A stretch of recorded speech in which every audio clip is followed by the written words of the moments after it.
বাচ্চার কোনো কাজ হইতেছে না। আজকে ডাক্তার বলেছে আমাদের বাচ্চা নাকি হাম ধরা পড়ছে। আমরা কি করব, আমরা কিছু করার নাই। 56 জেলায় ছড়িয়েছে হাম, বিশ্ব স্বাস্থ্য সংস্থার উদ্বেগ। উপসর্গ নিয়ে দেশে আরও 3 শিশুর মৃত্যু, নতুন ধরন নিয়ে গবেষণার তাগিদ। আদৌ আমাদের এই যে মিজিলস যে আউটব্রেকটা হঠাৎ করে এরকম হচ্ছে বাংলাদেশের মতো জায়গাতে, এটার ভাইরাসটার গতি প্রকৃতিও কিন্তু আমাদের দেখতে হবে, তার জন্য গবেষণা দরকার। গণভোটের রায় ও জুলাই সনদ বাস্তবায়ন দাবিতে কাল রাজপথে নামছে 11 দল। জনরায় অস্বীকারী ফ্যাসিবাদের সূচনা, মন্তব্য জামায়াত আমিরের। জনগণের রায়কে অবলীলায় অগ্রাহ্য, অপমান ও অস্বীকার করার নামই হচ্ছে ফ্যাসিবাদের সূচনা। জ্বালানি সাশ্রয়ে সরকারি নির্দেশনায় বদলে যাচ্ছে জনজীবন। সরকার যেটা আমাদের জন্য করছে, নতুন সরকার, সেটা আমরা সাধুবাদ জানাই। এই ক্রাইসিস মোমেন্টে যে সবাইকে আমাকে মিলিয়ে কাজ করতে হবে, আমি একা কাজ আসবো আরেকজন আসবে না, এরকম হবে না। তেলের জন্য দীর্ঘ লাইন, কৃত্রিম সংকট রোধে অভিযান। চুয়াডাঙ্গায় মৌসুমের সর্বোচ্চ তাপমাত্রা 39.7 ডিগ্রি সেলসিয়াস। ভ্যাপসা গরমে অতিষ্ঠ জনজীবন, সামনে কয়েকটি হিট ওয়েভের সংখ্যা।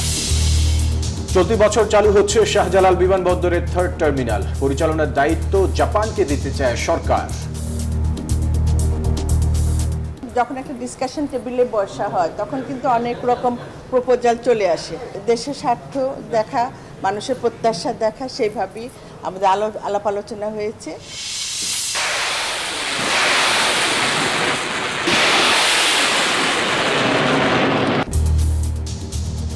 তেহরানের বিভিন্ন স্থাপনা ও শিল্প প্রতিষ্ঠানে মার্কিন ইসরায়েলি হামলা, মাথা নত না করার বার্তা ইরানের। দর্শক স্বাগত নিউজ 24 সংবাদে। পুরো সংবাদে আপনাদের সাথে আছি আমরা দুজন, আমি ফয়সাল মাহমুদ এবং আমি তাসনিমে জান্নাত অর্থে। 56 জেলায় হাম ছড়িয়েছে, উদ্বিগ্ন বিশ্ব স্বাস্থ্য সংস্থা।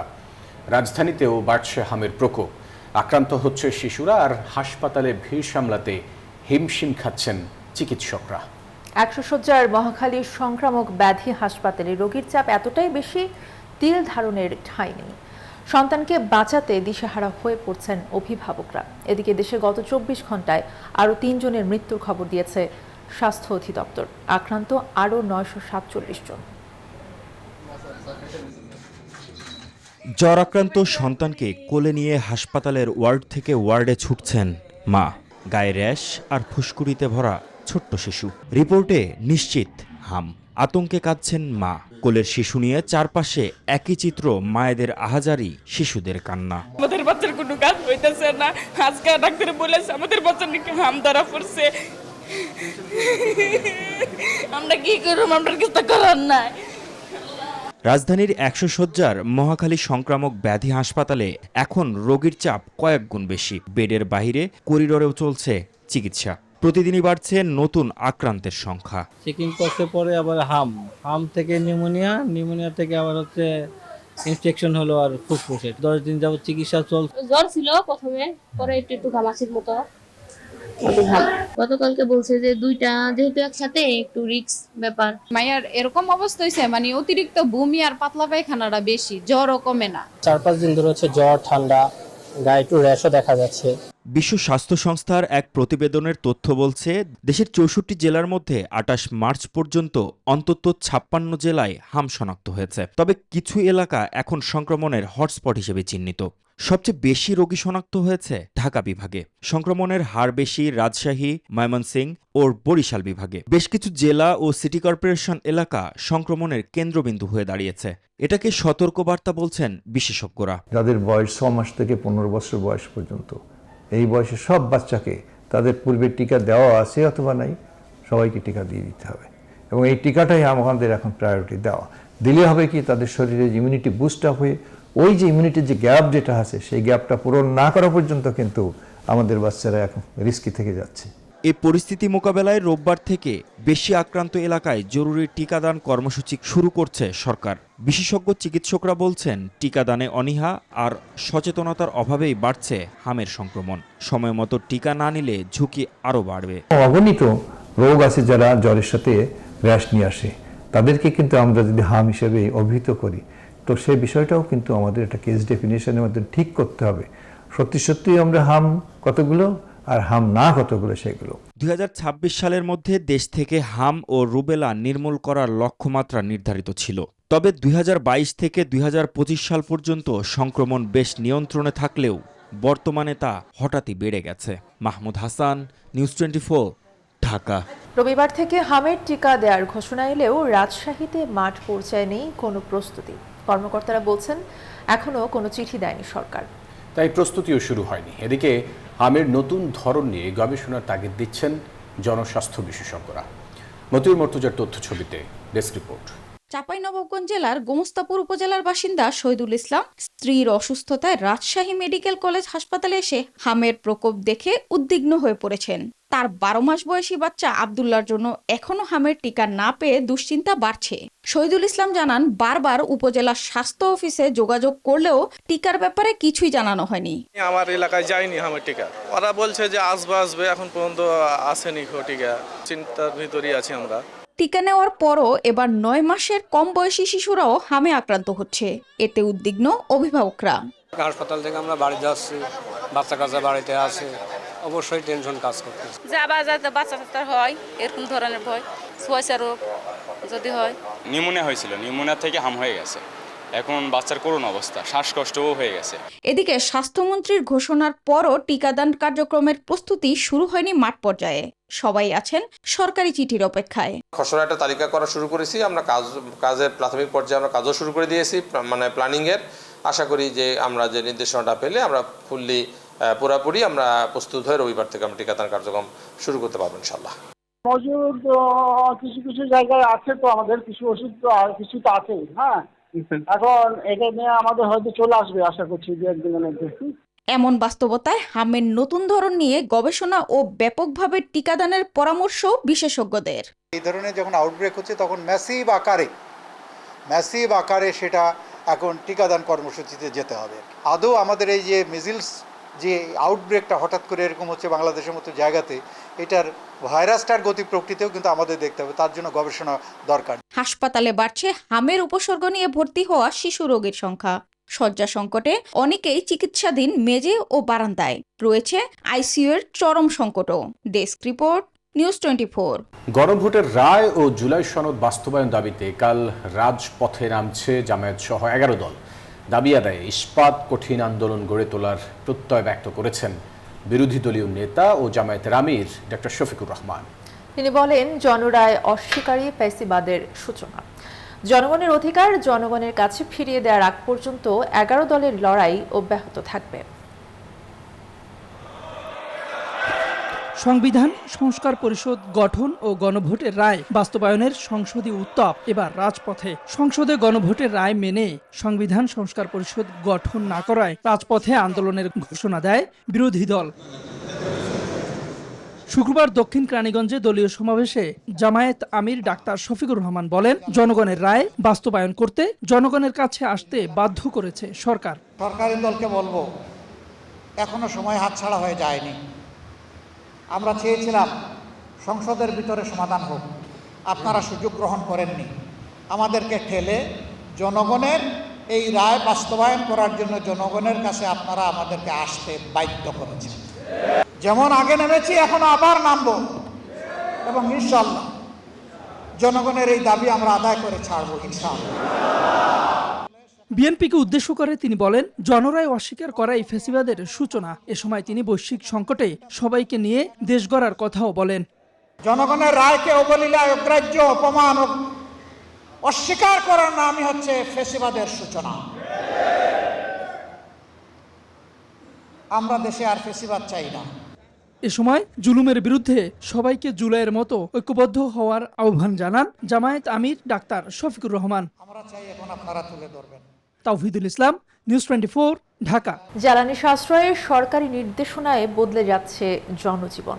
রোববার থেকে 1 ঘন্টা কমছে সরকারি বেসরকারি অফিসের সময়, তবে আজ থেকেই মার্কেট ও শপিং মল বন্ধ হচ্ছে সন্ধ্যা 6টায়। শিক্ষা প্রতিষ্ঠানের সাপ্তাহিক ছুটি বাড়ানো এবং ক্লাস অনলাইন ও সশরীরে দুটি রেখেই এগোচ্ছে শিক্ষা মন্ত্রণালয়। এ বিষয়ে রবিবার চূড়ান্ত হবে সিদ্ধান্ত। এ নিয়ে মিশ্র প্রতিক্রিয়া সাধারণ মানুষের।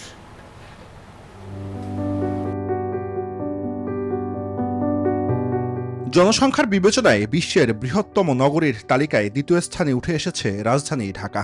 জাতিসংঘের প্রতিবেদনে ঢাকার জনসংখ্যা প্রায় 3,66,00,000। শুধু এই নগরী নয়, বৈশ্বিক সংকটের প্রেক্ষাপটে জ্বালানি সাশ্রয়ে রোববার থেকে বদলে যাবে গোটা দেশের জীবন। 1 ঘন্টা কমছে সরকারি বেসরকারি অফিসের সময়। নতুন নিয়মে সকাল 9টা থেকে অফিস চলবে বিকেল 4টা পর্যন্ত। বিদ্যুৎ খরচ কমাতে দিনের আলো থাকলে কর্মস্থলে বন্ধ রাখতে হবে বৈদ্যুতিক বাতি। এসির তাপমাত্রা রাখতে হবে 25 ডিগ্রি সেলসিয়াসের উপরে। বন্ধ করতে হবে অপ্রয়োজনীয় আলোকসজ্জা।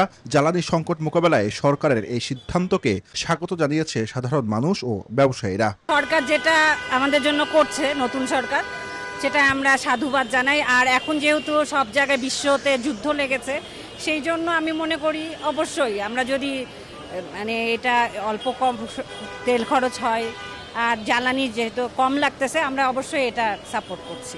যেহেতু দেশে আমাদের একটা ক্রাইসিস মোমেন্ট চলছে, এই ক্রাইসিস মোমেন্টে সবাইকে আমাকে মিলিয়ে কাজ করতে হবে। আমি একা কাজ আসবো, আরেকজন আসবে না, এরকম হবে না।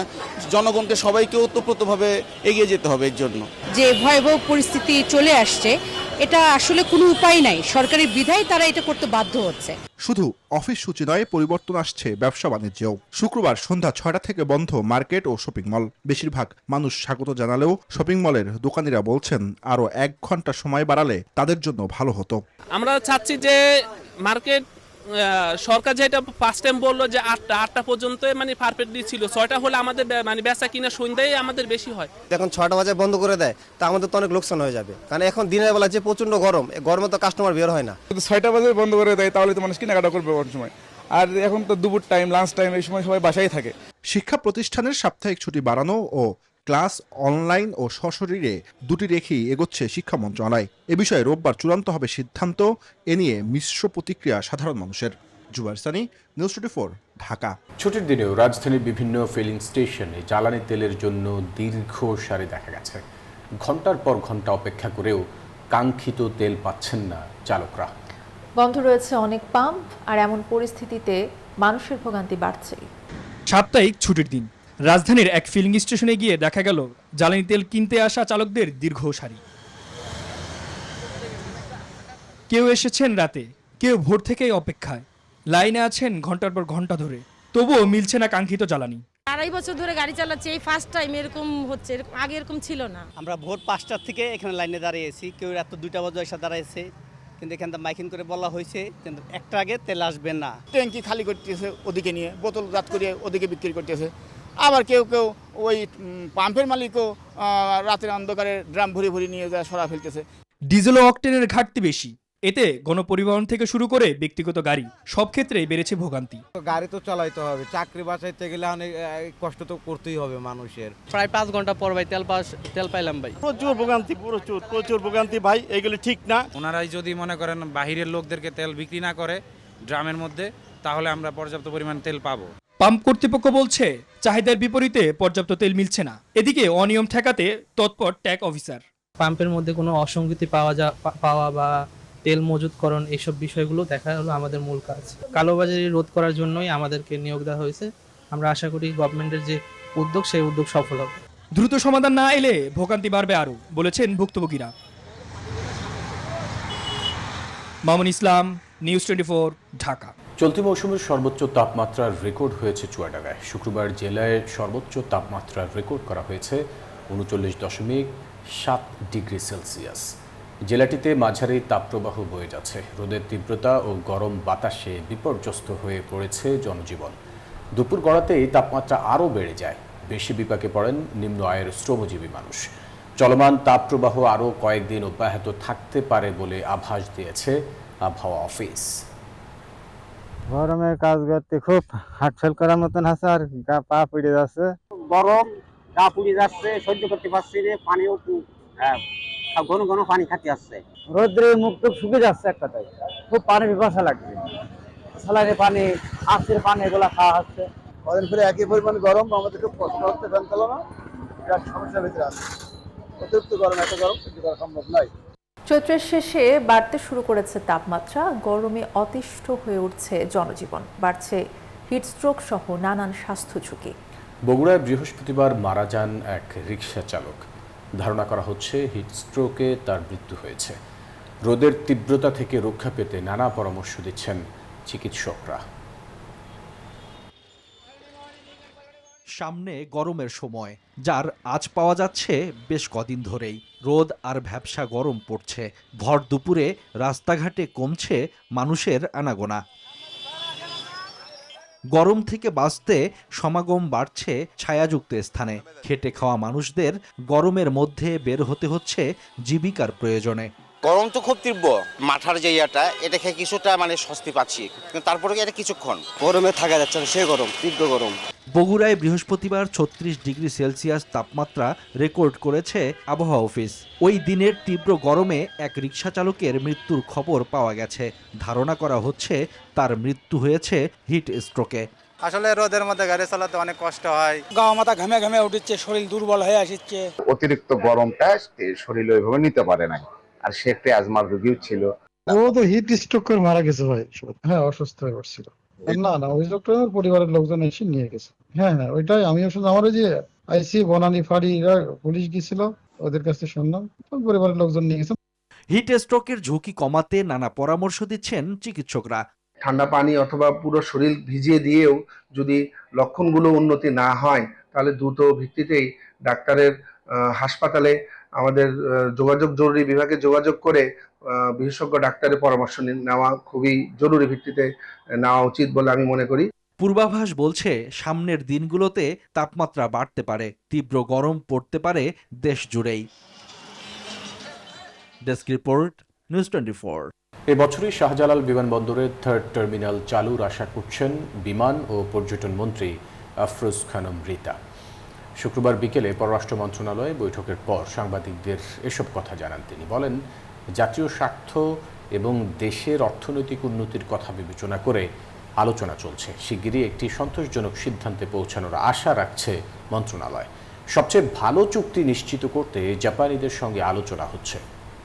বিএনপি সরকারের সময় এটা চালু হবে এবং খুব এই বছরের মধ্যে চালু হবে ইনশাআল্লাহ। আমাদের মাননীয় প্রধানমন্ত্রীও চাচ্ছে এটা চালু হোক, সেজন্য কিন্তু আমরা বারবার বসছি এবং বারবার বসাটা একটা ভালো সলিউশনে আসা। কারণ অনেক টার্মস অ্যান্ড কন্ডিশন থাকে, আমরা প্রথমে দেখি এটা আমার দেশের স্বার্থে হচ্ছে কিনা। আমরা দেশের স্বার্থটাকে আগে দেখে আমরা কাজ করছি, এই জন্য একটু সময় লাগছে, তো অবশ্যই এটা হয়ে যাবে। এবার ইরান ইসরায়েল যুদ্ধ প্রসঙ্গ। ইরানে যুক্তরাষ্ট্র ও ইসরায়েলের অব্যাহত হামলায় উত্তাল মধ্যপ্রাচ্য। ইরানকে প্রস্তর যুগে পাঠানো হবে ট্রাম্পের এমন হুমকির পর শক্ত প্রতিরোধের হুঁশিয়ারি দিয়েছে তেহরান। সংঘাতে সরাসরি জড়িয়ে ইসরায়েলে ক্ষেপণাস্ত্র ছুড়েছে ইয়েমেনের হুথিরাও। অন্যদিকে যুদ্ধের জেরে অবরুদ্ধ হরমুজ প্রণালী সচল করতে যুক্তরাজ্যের নেতৃত্বে একজোট হয়েছে 40টি দেশ। আজ জাতিসংঘ নিরাপত্তা পরিষদে উঠছে হরমুজে চলাচল সুরক্ষিত করার প্রস্তাব। বৃহস্পতিবার প্রেসিডেন্ট ডোনাল্ড ট্রাম্পের হুমকির পরই তেহরানের গবেষণা কেন্দ্র, সেতু ও ইস্পাত কারখানায় হামলা করে যুক্তরাষ্ট্র ও ইসরায়েল। সময় শেষ হওয়ার আগেই ইরানকে চুক্তিতে আসার কড়া বার্তা দিয়েছেন মার্কিন প্রেসিডেন্ট। তবে ইরানের পররাষ্ট্রমন্ত্রী আব্বাস আরাগচি জানান, বেসামরিক অবকাঠামোতে হামলা চালিয়ে ইরানকে আত্মসমর্পণ করতে বাধ্য করা যাবে না। দেশটির সামরিক বাহিনীও পাল্টা হুঁশিয়ারি দিয়ে বলেছে, শত্রুরা সম্পূর্ণ অনুতপ্ত হয়ে আত্মসমর্পণ না করা পর্যন্ত তারা যুদ্ধ চালিয়ে যাবে। এর মাঝেই ইরান ও হিজবুল্লাহর সাথে সমন্বয় করে ইসরায়েলে ব্যালিস্টিক ক্ষেপণাস্ত্র ছোড়ার দাবি করেছে ইয়েমেনের হুথি বিদ্রোহীরা। এদিকে যুদ্ধের জেরে অবরুদ্ধ আন্তর্জাতিক নৌপথ হরমুজ প্রণালী পুনরায় সচল করতে যুক্তরাজ্যের নেতৃত্বে একজোট হয়েছে অন্তত 40টি দেশ। সংকট নিরসনে আবারও পক্ষগুলোকে অবিলম্বে সংঘাত থামানোর আহ্বান জানিয়েছেন জাতিসংঘ মহাসচিব অ্যান্তোনিও গুতেরেস। এছাড়া হরমুজ প্রণালীতে বাণিজ্যিক জাহাজ চলাচল সুরক্ষিত করতে জাতিসংঘ নিরাপত্তা পরিষদে শুক্রবার একটি প্রস্তাবের ওপর ভোটাভুটি হওয়ার কথা রয়েছে। তবে এতে সামরিক শক্তি ব্যবহারের যে কোনো অনুমোদনের বিরোধিতা করেছে চীন। Desk report, news 24। মার্কিন প্রতিরক্ষা দপ্তর পেন্টাগনে আবারও বড় ধরনের রদবদল ঘটেছে। সেনাপ্রধান জেনারেল র্যান্ডি জর্জকে বরখাস্ত করেছেন প্রতিরক্ষা মন্ত্রী পিট হেগসেথ। পেন্টাগন সূত্রের বরাতে রয়টার্স জানিয়েছে, স্থানীয় সময় বৃহস্পতিবার তাকে বরখাস্ত করা হয়। 4 বছর মেয়াদের 1 বছরের বেশি সময় বাকি থাকতেই তাকে সরিয়ে দেওয়া হলো। যদিও এই বরখাস্তের কোনো সুনির্দিষ্ট কারণ জানায়নি পেন্টাগন। জেনারেল জর্জ যুক্তরাষ্ট্রের 41তম আর্মি চিফ অব স্টাফ হিসেবে দায়িত্ব পালন করছিলেন। দর্শক, ছিল নিউজ 24 সংবাদে সাথে থাকে ধন্যবাদ সবাইকে।